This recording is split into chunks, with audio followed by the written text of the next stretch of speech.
come here, listen to me, because this one is crazy. Imagine going into Silicon Valley and convincing billionaires you would change medicine forever. Not improve it, change it with just one drop of blood. And she will all of a sudden have hundreds of tests from one drop. That's revolutionary if you really think about it. Because when you do get testing for blood, it takes vials and vials and vials of blood. And bro, I don't got that much blood to be giving up like that, to be honest. Not only that, but you do have to wait a couple of days for it to come back. And that couple of days can change somebody's life. So, of course, people leaned in when Elizabeth, this is Elizabeth, by the way, was talking about this new product revolutionizing the world. Elizabeth Holmes actually became that girly in the tech space. And mind you, this is not a fluke. This girl's not dumb. She went to Stanford. I didn't even know Stanford was this pretty. If it was, it would have definitely been on my college roster. Because look how pretty that campus is. That was a side note. My bad. Back to the story. This girl looked up to inventors like Thomas Edison and then went into Stanford for chemical engineering, which is like, I love a girl in tech.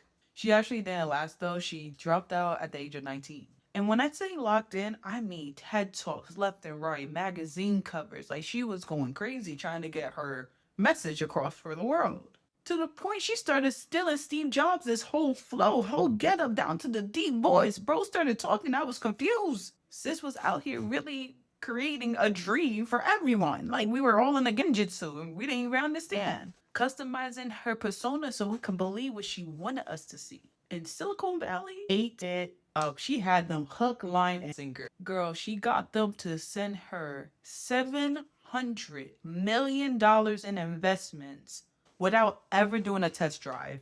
That's magic. That's sorcery right there. And this is when it gets weird when we go back to the labs, all right? The labs at Theranos. Because the technology that she was promoting did not work. Not at all. So when investors came in for demos, they faked it. And I mean like different machines, fake samples. Basically, anything they had to do to make that thing look real because it was real money behind that. Now pause, because if your whole brand is innovation and you're faking the innovation, what are we really doing here? Like we're wasting each other's time. Elizabeth must have had a lot of time to waste because the way she's super villain locked in is actually a little terrifying because she had a product that made her a billionaire on paper and could not produce that product. Elizabeth was really moving like she had nothing to lose. This girl made a concept that was so extraordinary, it basically made her a billionaire overnight. But she couldn't produce the product. So she started to get suspicious of everyone working at her company. Sales team couldn't talk to the lab team. There was cameras on every corner of the place. She even had private detectives following her employees who she felt was high risk on basically snitching on her. It got to the point that she was passing out lawsuits like SpongeBob passing out Krabby Patties. She put so much pressure on this staff to create something that never existed, down to the point that people were so stressed and scared that one person even self-deleted. It got so serious that old employees started to band together to take Erica down. Two employees even started to work with a private investigator for like the FBI or whoever, docking her.